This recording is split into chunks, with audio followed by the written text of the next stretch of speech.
My name is Michelle Arkusky, and I'm the Executive Director for She Is the Music. Thank you for taking the time to join today, and welcome to our discussion with Backline Care and Breathwrk. We will be discussing ways to protect your mental health within the industry. But as some of you may already know, today is Mental Health Action Day, and action looks different for everyone. And we just want to take this day to encourage you to do what feels right for you. Reach out to a friend, start a meditation practice, or just check in with yourself. But we're so lucky to have amazing speakers today who will be sharing a ton of information with you. It's my pleasure to introduce Hallie Lincoln, co-founder and director of case management at Backline, Kendall Corso, co-founder and chief operations officer at Backline, Davey Brown, head of education and community at Breakthwrk, and last but not least, Jet Sandoval, one of our past She Is the Music Connect Together mentees and a mental health advocate and social justice compliance and a serial event organizer that we love. I will let you all take it from here. Thanks so much, Michelle. We're so happy to be here. We'll just do a quick round of intros before we get into it. Like she said, I'm the co-founder and chief operations officer of Backline. Before we started the organization, I wrote and edited a music publication called Live for Live Music. I produced a couple of music festivals and have really been working in various roles of the music industry as we do since college. So it's deeply part of my identity and something that I've always been passionate about and finding new ways to bring music to people. Hallie? Thank you. Thank you. Yeah, my name is Hallie Lincoln. I'm also one of the co-founders of Backline. I'm a senior clinical team member here and head of the case management department. So I'm a therapist would be the easiest way to describe all of the letters after my name, but I'm a clinical social worker and marriage and family therapist. So work with a bunch of different folks, different demographics. And my connection to the industry is being a longtime music lover, and then also, more importantly, probably my brother and best friend has been a touring music professional for a little over a decade. And so that's sort of my insight, secondhand experience into the music industry and all that comes along with it. I think that's pretty much it for me. I'll keep it short. I'll pass it over to you, Jet. Thank you, Hallie. So I'm just really humbled to be here with you rock stars today. Like mentioned, I was a mentee in the She Is the Music Connect Together program. My mentee was Marlene Succi, head of international touring at CAA.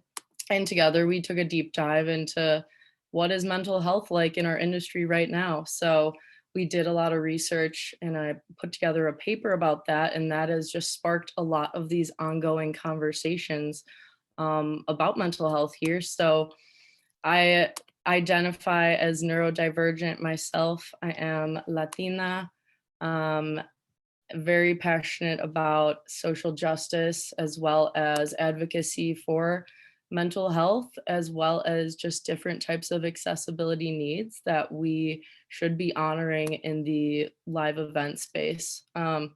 So my background in the industry started in college producing concerts. I ended up going on to work with C3 as a talent buying intern, as well as BRIC, Celebrate Brooklyn Music Festival, which goes on all summer. And I was a former manager for Haji Gaviota and currently working at a vaccine clinic because it's basically a festival for your health. That's really what drew me in. So that's a bit about me, but I'm just happy to join this conversation today. That's hilarious because when like the lockdown COVID was happening, I was in Venice, California, and there was a like testing center that opened up on Abbot Kinney. And I saw a TikTok that it was like, this is this year's Coachella, because there's like music playing, there's plants everywhere. So that's hilarious. Yeah, my name's Davy Brown. I am the breath worker at Breakthwrk. And so I, have been teaching breath work before the app for like 10 years. And I build breaths for things, most like a lot of mental health, like support breaths, and then sleep support, energy, awake, and then like endurance and performance, and then like health breaths, like for people with COPD and asthma and things like that. So we have grown a lot through TikTok. Since August. We have like over 2.3 million followers, and I've been actually Breathwrk found me on TikTok because I was teaching. I was like, oh my gosh, TikTok, young people talking about real things. Okay, they need breathwork. So I was just like teaching breathing exercises, and that's how Breathwrk found me. Started working for the app, and now we have over 2 million followers. And it's a lot of like 10 to 15-year-olds who are very raw, very vulnerable, asking for exactly what they need. So lots of anxiety, panic breaths.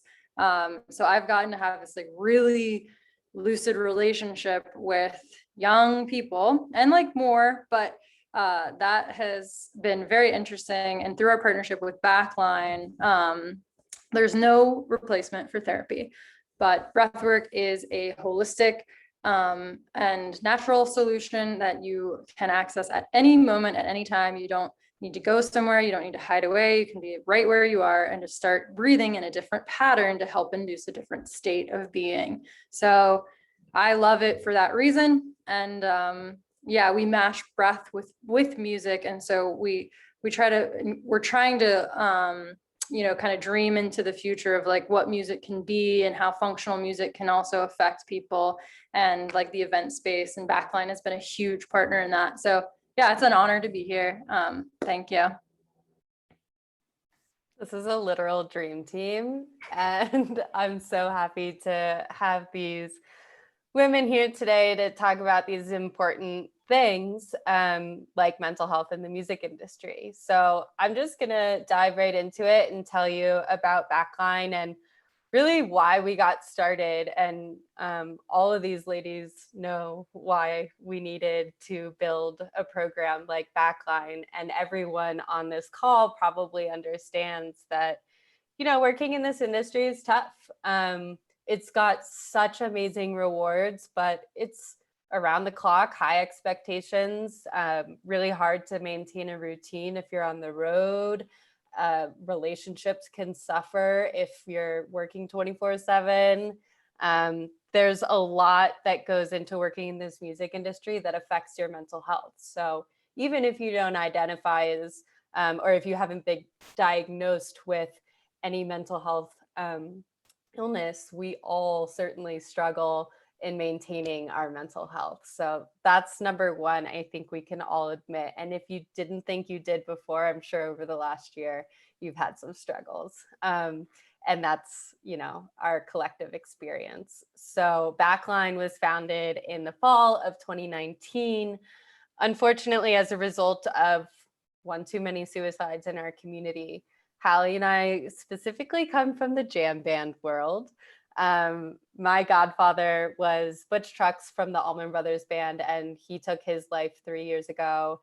And then, the years following that was Chris Cornell, Chester Bennington, and then more close to home, Neil Casal and Jeff Austin. So with all of those losses, we created a task force to really come together and start asking the questions: what's going on, what resources exist, what resources don't exist, and how can we bridge this gap? And what we found was that there's actually a lot of helpful resources out there, like Music Cares, like Sweet Relief, who have these amazing organizations dedicated specifically for the music industry, but the touring professionals or people that work in this space didn't necessarily have awareness of those organizations or really what their eligibility requirements were. And maybe they didn't have time to do the work themselves, but it was clear that there needed to be some sort of hand-holding process to get people the help that they need and make those resources more easily accessible. So we started as a landing page with all of these organizations that people could really just peruse and see what existed and what might be helpful to them in their current scenario. And then quickly built a case management program, which really connects anyone in the music industry, artists, managers, agents, venue people, live production, like anyone that's affected by this, and their families, because of course they're affected too, to access mental health and wellness resources. Over the last couple of years, we've built a network of clinicians in all 50 states who have unique experience with the music industry and are accepting of our community to take them on as clients. It's really amazing to have connected with people that are in this line of work and that understand music and are also willing to meet them where they are. Some of these clinicians have even offered,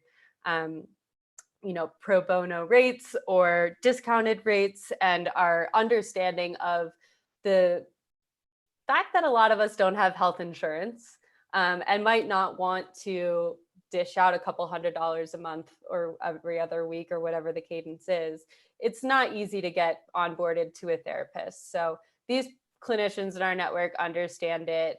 We have partner organizations that provide funding for some of those things. And our job is to refer people to make these decisions on behalf of themselves and make it as easy as possible. So I'd love for Hallie to just kind of go over the case management program a little bit, tell us about the submission process and the calls that you take to help match people with their right fit. Sure, thank you. And I think you covered a lot of really good info about the process, but I can definitely sort of break down what it looks like sort of step to step. So, something that makes Backline unique really is this, sort of hand-holding process. And as Kendall mentioned, right, a lot of the time, and I'm not going to say all of the time, we do have some amazing therapists in there who don't have industry experience, but I'd say about 90% or so have experience working with industry professionals, specifically in their private practices already, or just have some savvy and insight into the industry, which, I hear more and more all the time from folks who come to us saying, I've been in therapy before, but I spent so much time trying to explain to my therapist what my industry looks like and why it is that I have long hours, why it is that my relationship is strained with my partner because I tore, 40 weeks out of the year or something like that. And so not having to spend your precious time and money to explain those pieces to your therapist as you're getting started, I think has been really helpful for so many. So yeah, a little bit about the process. On our page, backline.care, there is a section called Get Help, and there's a few different options there, but specifically with case management, you can go, I think it says connect with a case manager, and then you'll provide us just some basic demographic info, where you live, a few presenting reasons that you're coming to Backline, and then what would be most helpful for you. And then from there, you will automatically get an email to schedule with one of the case managers. And recently we've built out our team of case managers a bit. We have some really amazing people on our team, all of whom are connected to the industry as well and are mental health professionals. So from there, you'll then, get on your 30 or so minute call with one of us case managers and just go through, some of these specifics about what it is you're looking to focus on specifically, whether or not you have health insurance. If not, what you could pay out of pocket. Do you tour? Will you need to see someone strictly by telehealth because you're not typically in your, home state or hometown all the time? Obviously, the pandemic has shifted the way that therapy looks right now. And so it's actually, for us, been a good thing because now all the clinicians that we work with before offer telehealth, whereas before it was just sort of a handful. But we've all been forced to adjust to it now. I gotta say, I love it and I don't want to go back to in person, but it definitely does open up a lot of options, right, for people too. If you live in New York City, you can see someone in Poughkeepsie, New York, as long as they're licensed in that state. So that opens up options for us to connect people with the fit that might be best for them. What else? So from there, after we go through, getting some of those important details, we send the clients, their resource list and some referrals, hopefully of therapists if that's what they're looking for. We also have an offering of support groups that run, well, they started in the beginning of the pandemic, like right as the industry shut down. That very same week, we knew that we needed to offer some place, right, where people can, first of all, access a free offering of therapy led by licensed mental health professionals who have music industry experience. And so those have been running now for 14 months. We have 2 going on right now, one on Mondays and one on Tuesdays. And like I mentioned, you can access them for free through Zoom. And it's really been cool for me to see how it's really fostered this sense of community that's been hugely lost during the pandemic and the effects that the pandemic have had on the industry. To join once a week with a group that you kind of get to know, and talk with people who are like-minded and also who have gone through a lot of similar experiences, in particular surrounding how the pandemic has impacted everyone in the music industry. And we have some really amazing clinicians who run them. So all of that is on our website as well. Yeah, the support groups have been such an inspiring part of the work, and like the string between case management and support groups is that there's this unique experience of working in the music industry that brings us all together. And so those support groups became a place where you could talk about the fact that being home for the first time for an extended period in a long while forced you to realize who you were married to, or maybe look in the mirror for the first time. And there was a lot of realizations that took place, and I think some of them healthy, some of them not. And this was a place for people to come together and feel like, oh, they get it.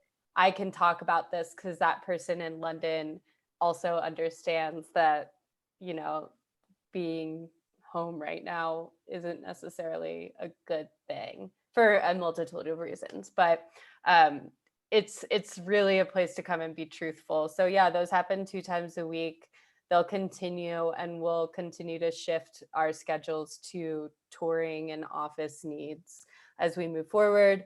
And the third pillar that we really focus on is this space of wellness. So whether or not you're in therapy, there's so much you can be doing daily to take care of yourself that maybe you haven't done before. And our mission over the last year has been to make some of those resources as easily accessible as possible, especially for people who maybe didn't have the time before to try them. Things like meditation, things like yoga, breathwork, journaling, practicing gratitude. These are things that are such a privilege to get to know and learn how they fit into your life, because they don't take a lot of time. It's it used to be that those things would fall by the wayside because you had so much work to complete that those would be the things to cross off your list if you had a short amount of time. The last year gave us the time to maybe explore them. And I'm going back into work with this toolbox of things that I know is going to help me have a successful day, show up to my work with a good attitude, and just have a good relationship with the people around me. So we've developed partnerships with a host of apps that really help people of all levels bring these practices with them wherever they go. And I know that that's especially important for this community because we're all over the place all the time, but to bring out your phone and have a breath that Davey designed has been, such a cool thing to do. Before this presentation, I would have normally been scrolling through Instagram for the last 3 minutes in between meetings, but I took a breath because I know that that was going to help me perform better and have a clearer mind coming into this. So the more that we can start to integrate those practices and prioritize them in a way that foster support in the community around you and maybe your workplace. I think it's going to be really important as we talk about going back to work. So those are really the three things that we focus on at Backline. That's therapy through case management, community support through the groups on Zoom, and these wellness efforts. And we've spent the last 2 years really curating these programs to be specific to the music industry, but we recognize that those experiences are different within that community as a whole. So one of the things that we've done in the last couple of months is partner with the Black Mental Health Organization, or the Black Mental Health Alliance. If you look at the screen, we're all white women, and that's just a product of the music industry, unfortunately. And a lot of organizations have popped up over the last year to call out that fact. And I think that we're going to see a lot of different communities come through this industry and be represented outside of the music, the stage. So our partnership with the Black Mental Health Alliance is going to look a few different ways. Currently, our clinician is teaming up with their clinician to build these industry training programs so that our clinical network will be trained in being able to offer care to those experiences and just being aware, culturally competent when having those conversations. We're also able to tap into their network of clinicians for people that are looking for a Black therapist. So we're really trying to, reach into all of the communities and make them aware that these mental health and wellness resources are available to them. And if they don't fit the picture of you, let's figure out how to adjust and make something that is appropriate for your community. And so that brings us to this women's group, which is so different than, the male dominated industry that we work in. And I think it's really great to be having conversations like these to really band together and see how we can make sure that our needs are met, that our work responsibilities are met, and that we're going back to work with a mindset that is promoting sustainability all around. So what can we be doing to make sure that we are being the best versions of ourselves, that we're putting out the best work possible, and that we're surrounding ourselves with the best possible people? I think now is probably a good time to dig into some of those questions. We had a lot of questions come through from people that RSVP'd, and they were all really, really great. And there were a lot of repeats. So we kind of compiled to hit all of the things that you guys want to talk about. So Jet's going to go through those and we'll just kind of roll with it. Absolutely. Let's get into it. It would be great if participants could walk away with, like you were saying, some things to add to their toolbox, and maybe some language surrounding, how to have these conversations in and out of the workplace. So our first set of questions is just to open it up. What are examples of different types of boundaries? How do I create those boundaries without compromising my work ethic? Or what about setting boundaries in environments where they are not welcome? And for the pandemic, how do you communicate that you now schedule self-care or mental health days and you actually do maintain real office hours? Any thoughts regarding these ideas? Yeah, I will hop in with that one. I love this question because I think that it's probably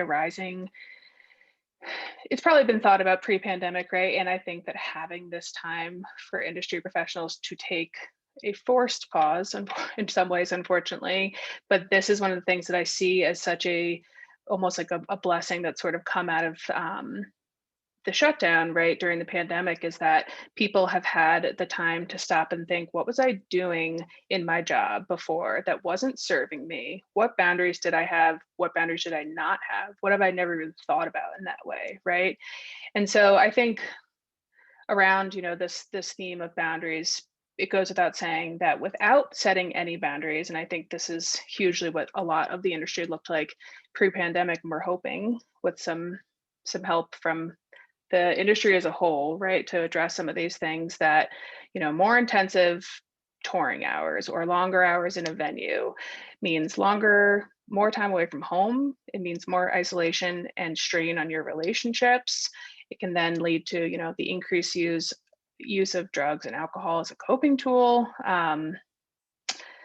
What else? You know, the grueling hours, lack of privacy, and late nights, or cross-country travel frequently lead to, you know, bouts of insomnia, not having some sort of routine, which can obviously then bring on some anxiety and depression. And so, again, back to, you know, just really taking to this question, it seems like, and we talk about this a lot in the support group that I run on Tuesdays, this starting to come to people at the forefront of people's minds as they're seems kind of slowly, but also seems kind of really quickly jumping back into their it seems slow. I don't even know what time is anymore, but truly it sort of seems like overnight people are, you know, going back into work.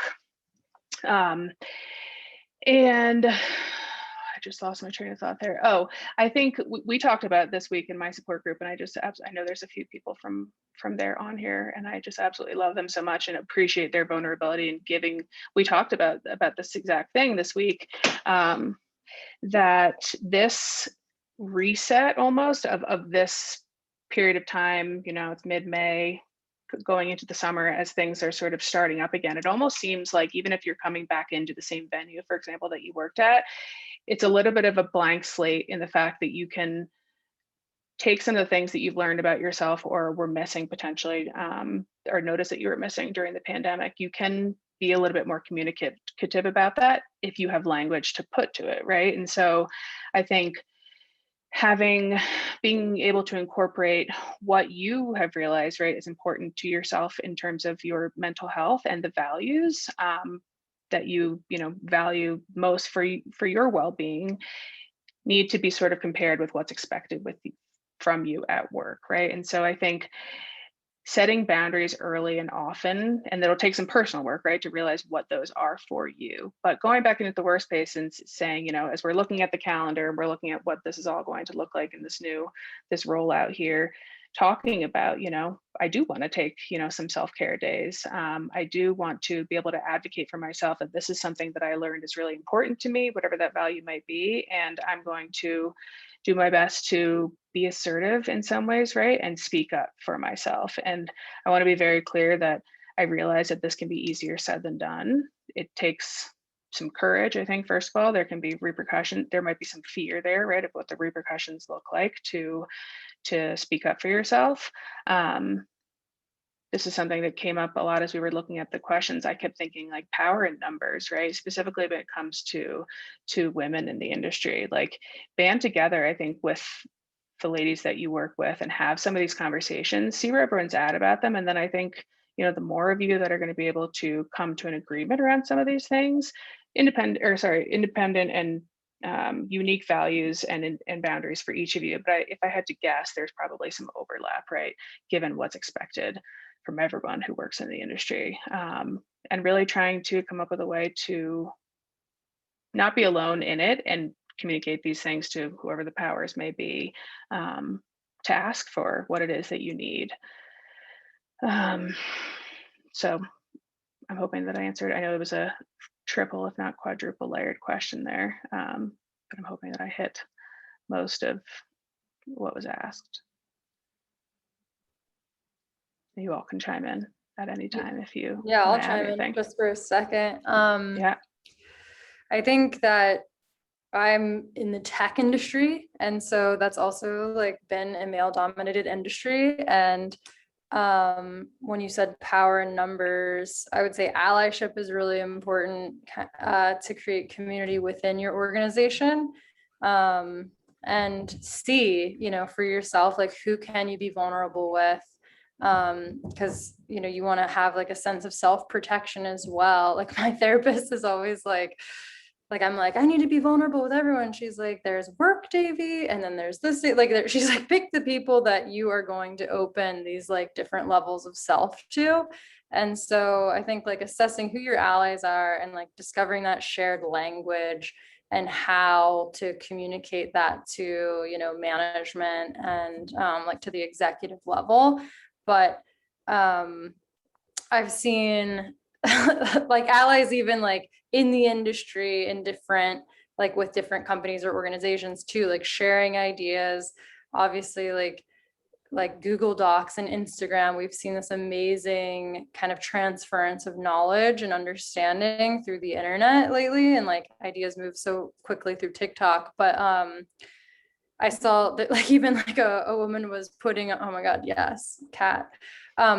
Big fat cat. Put like on her Slack, like, I am on my period right now. Like even like that type of thing, like having the courage to be like, I am a person, however you identify, and these are like, this is my culture, this is what I deal with, this is like who I am, and kind of like claim that acceptance and work for it, especially if it's not in your workplace. But yeah, I think it's like, it's tough because you don't know how everyone in the organization feels, and it can be very intimidating. So I would always just say, like, find your allies and just build that allyship within the organization. Yeah, and I'm just kind of going to go into the next question because it's pretty related. Someone else was wondering, well, how do you communicate that with your boss? And like you guys mentioned, coming up with the messaging with your allies and kind of presenting that is definitely a tactic. But I think that something that everyone should be mindful of is, well, who is your boss and how's your relationship with them? Do you have a trusting relationship with them?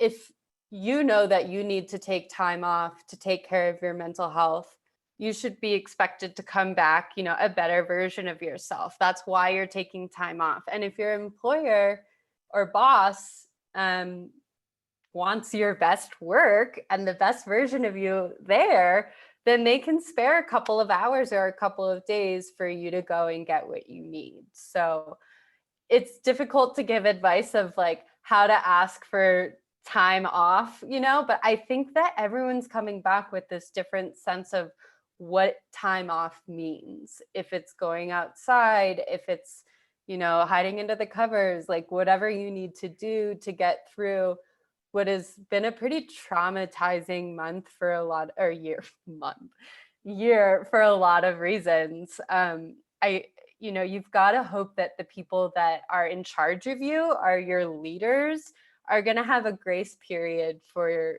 their team to do what they need to do to recharge and show up as they're expected to do. You know, just remembering that we're all human and that we all need to do what's best for ourselves is really important. And if you don't feel supported by your leadership, you know, it might be worth considering if you're in the right place.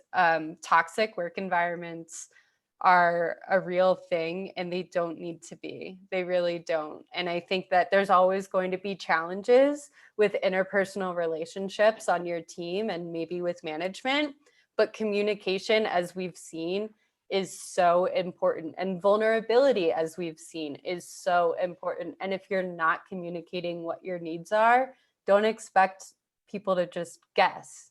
It's funny, like we all have this anxiety of like, well, what if they're thinking this about me? What if we're thinking that about me? Like the only person thinking about you is about you as much as you think they are is yourself, if that makes sense. Like people are not thinking about you as much as you think that they might be. Like all of the worrying is self-created. So if you have something that needs to be addressed, just address it. And that's difficult and that takes courage, but you're gonna feel better on the other side of it. And if it's met with negativity or unacceptance, then it's time to consider if you're in the right place.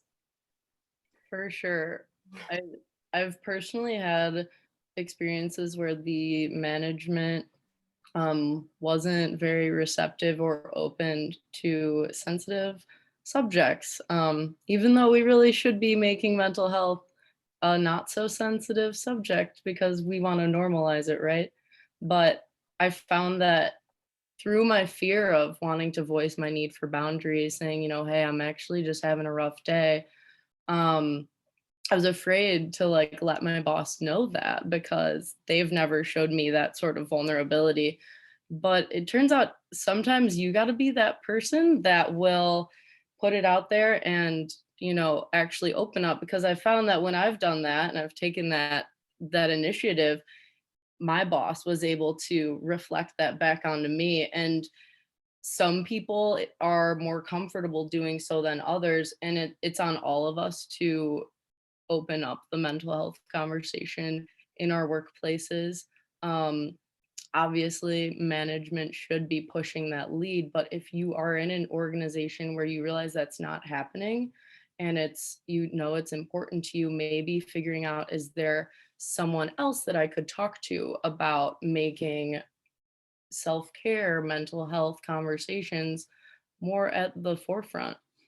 Um,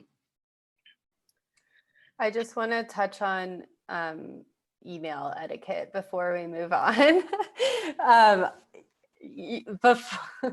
Before the pandemic, it was like 11:30 and someone needs to do something on a spreadsheet, and like that is not okay unless you're, in the thick of it leading up to an event that's tomorrow. You can respond when the workday starts the next day.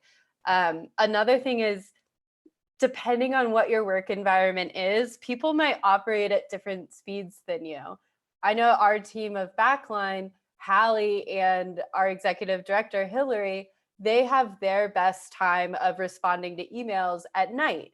And it's a known thing that, like, if Hillary, who is technically the leader of the organization, sends an email at 2 in the morning or whatever, no one's going to respond until the next day when we're, on office hours. Office hours don't seem to really be a thing in the music industry, but I think that those are some questions that could be asked with management too, of, what are the hours that we're expected to be working? And if I'm not at my computer after 5 o'clock, can it wait till the next morning? Having answers to that might eliminate a lot of stress for you in receiving emails from the people that like to send emails at night, and let them do that. I am not one of those people. Sometimes I am. It really depends. But understanding what your teammates do or need for their mental health and how you can kind of work around each other is really important. So email etiquette, get on the same page. Definitely. And I think that starts right with communication and just laying the expectations down, discussing it, right? Like there are some of us who work better at night and some of us who, are early birds, and I wish that was me, but it is not. But, just like having a conversation around it so that you're not, sitting there thinking, well, I want to, enjoy my dinner or enjoy time with my partner or my friends in the evening, and thinking that you might be expected to respond to something right away. Talk to that person about it, right? I think that one might be a little bit of a less high stakes conversation as we're talking about, how to set some of these boundaries. I, again, definitely recognize that some of them are easier said than done and more easy to address than others. And I think this one is maybe a very good stepping stone right on into it and just opening up the conversation around it. Absolutely. Another type of boundary that is extremely important to set in any environment or any workplace is dealing with unwanted attention, especially as a woman. So this question we have here is, what advice would you give to women on establishing and protecting our boundaries when it comes to unwanted male attention in the workplace or on our professional social media pages? So I guess personally, something that comes to mind right away is what my mother always told me growing up, was to stop saying sorry. Like you're walking by someone, you're like, oh, sorry, sorry. I don't know if this is universal, but I find that amongst women, it's a very popular thing. My mom would say, don't say that, say excuse me, whatever you need to say, don't be sorry. So I guess women, myself included, tend to have perhaps internalized maybe a patriarchal notion that we must say sorry for minor inconveniences, or just expressing our needs. You know, contrary to popular belief, we do not need to be sorry for existing. You know, like that is so important to know. Our needs are important. It's not an inconvenience to share with others something that impacts us, because if we don't do that, it's possible that nobody else will. In terms of unwanted male attention, I have heard and experienced this option of humor. Humor being like, I'm the goof, I'm the dork, I'm not the person you're going to be around here hitting on. I'm not going to entertain whatever fantasies you might have. I shut that down and I make myself, I'm who I want to be in a way that doesn't seem like I am here to engage in any sort of romantic or unwanted attention in that way. And that's been a good defense at times, but not everyone's disposition is like that. So I'm not sure. Do you guys have any other thoughts on that? There is another question that was interestingly framed about the same subject. I forget exactly what they said. It was something like, how do I leverage my femininity in a male-dominated industry? And it's like, if you break it down, our qualities are very different from men. We are caregivers, we are nurturing, we're also like hyper organized and analytical, we like to solve problems. And they have other qualities. But I think that, you know, honing in on what your strengths are and being super confident in your skin is what's so important about establishing yourself in the workplace, and letting any, you know, man who is talking down or disrespecting or trying to be, you know, mansplaining or very leadery, you know, remind them why you're on the team and show them that you're doing a good work. And if it becomes an inappropriate thing, like call attention to that. Like, it's 2021, and my hope is that more people will stand behind you than, you know, some dick in the workplace. So it's really about, you know, connecting with who you are as a woman, or however you identify, and being really good at that, being really good at being yourself, and reminding people through how much you're shining why you're on that team.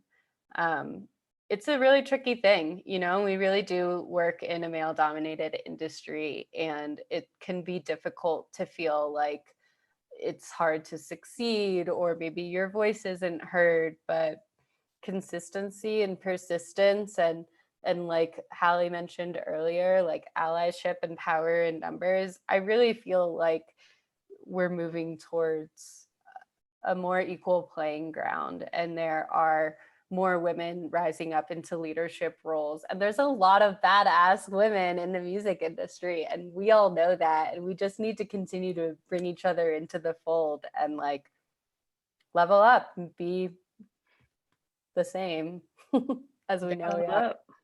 I love. Yeah. And just to piggyback off that a little bit, I think just to clarify, especially with this one around the piece of allyship, right? I agree with everything that Kendall said, and there are some real assholes in the music industry and outside. They're not always male, right? They can be just about anyone. But I think as it pertains to this question, right, about being a female and getting unwanted attention, I think the allyship piece also is important to focus on the allies in the workplace who are of the opposite sex from you, right? And we talked about this again recently, back to my support group, love you guys, about how, like, one of the males who was there is like, I just see this all the time happening to my female coworkers, and I am not going to stand for it. And he gave an example of, this week I saw it happening, this, other colleague of ours speaking down to a woman the way he would never speak to me. And she spoke to me about it, and even before, after the fact, but even before they had a chance to speak about it outside of that exact situation, he spoke up for her and said something about it. And I think that, you don't necessarily need to find allies only in other females. There are good men out there as well. And so I think if it means also feeling safer to have someone, of the male persuasion, to talk to about it, and to be a voice for you there, lean into that, because there are, I imagine, some good guys there who will want to stand up for what's happening there as well. Absolutely. Those were all great. I think also keeping in mind the gender norms, just because we might be, I might be an organized person, not every other woman is. Also, try not to fall into traps like, who's going to take meeting notes? Just because you are a very organized person doesn't mean it has to be you. We can let someone else step up and do roles that are historically given to women. So notice that too, if you're volunteering to do things that usually men aren't asked to do. Maybe that's something to do with just our world's environment. In what small ways can you decide, no, I'm not going to do that. I'm going to do what my job is actually assigned to do, sort of thing. But we have a next question. What are ways that one can prioritize mental health breaks for oneself when things are hectic? That's a good one. It feels like it's go, go, go all the time in the music industry, and it's starting to get back to that cadence. And I think we touched on a lot of what you can be doing today. But I just want to take the opportunity to remind you, like, a lot of what you need is actually within you. And if you can find those things and tap into them, they can really be your saving grace in these difficult situations. And sometimes you can't call a mental health day on a Monday morning. It's just, might not work out for whatever is on the schedule that day. So what can you do to, shift your mood and get your head in the game to complete that day of work, to go home and do what you need to do? Well, there's a lot of things. And I think, without being able to call your therapist or call a friend, what can you do from your desk? Or can you go on a walk? Can you maybe take a call outside? Just do a lap around the block. Vitamin D is everything, and it's so real, and just fresh air can change a lot for you if you're able to get it. If for whatever reason you can't, finding a quiet space if you're still at home or in your office.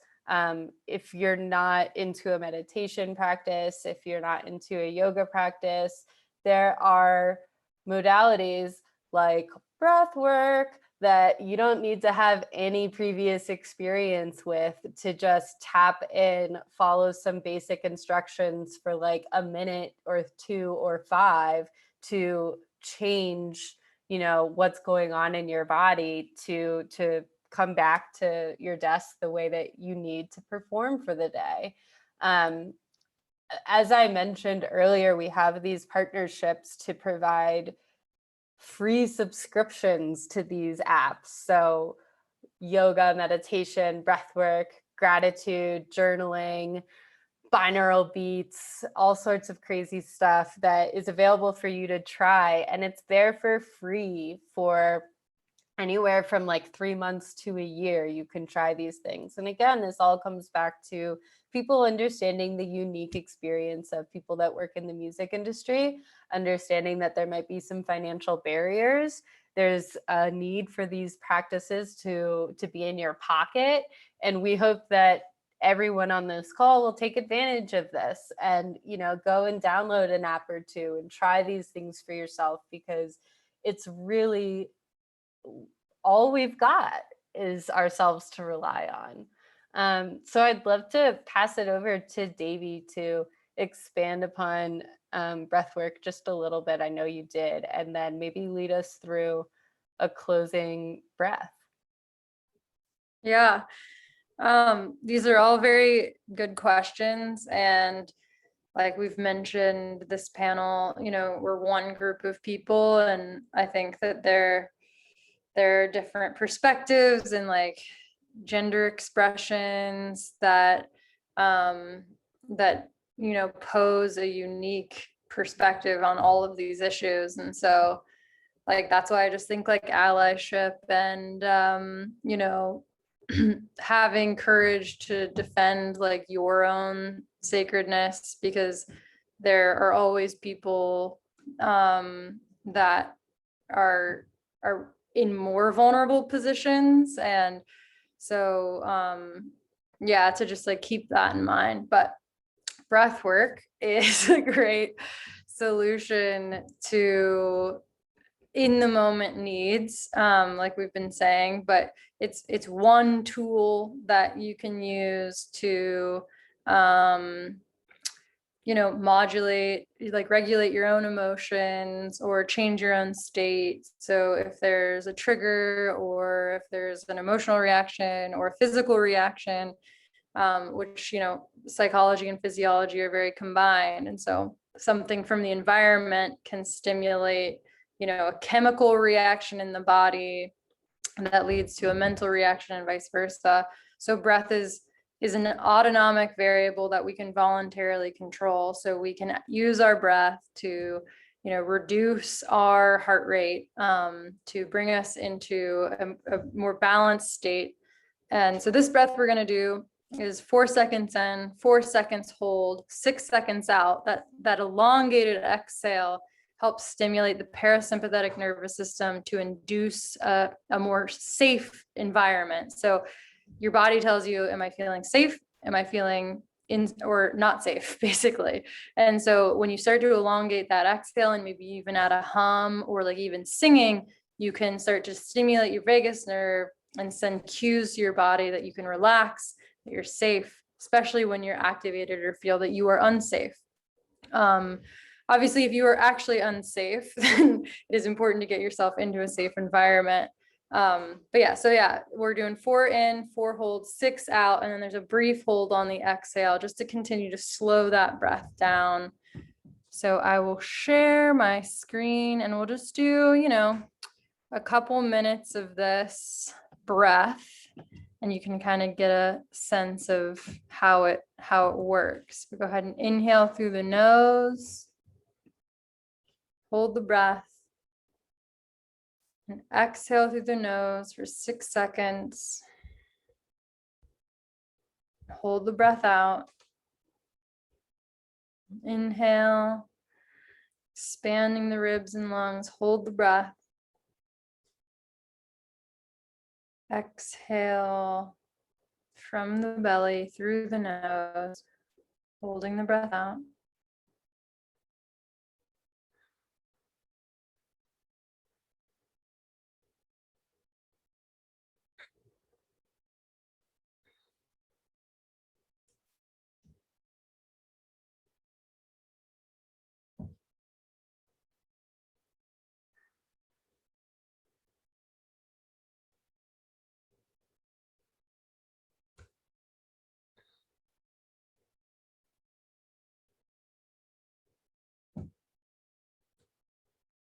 I'll do 2 more rounds.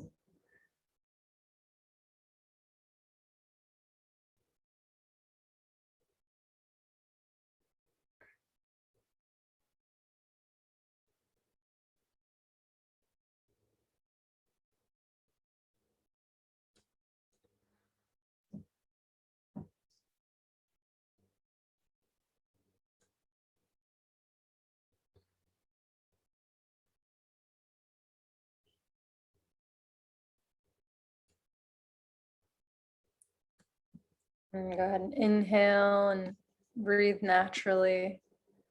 Just start to notice if like there's any shift from that or not. Yes. I always love the way that I feel after breath work. I think everyone probably does, but it gives me personally a sense of like, that's all I need. That's all I needed was to take some real concentrated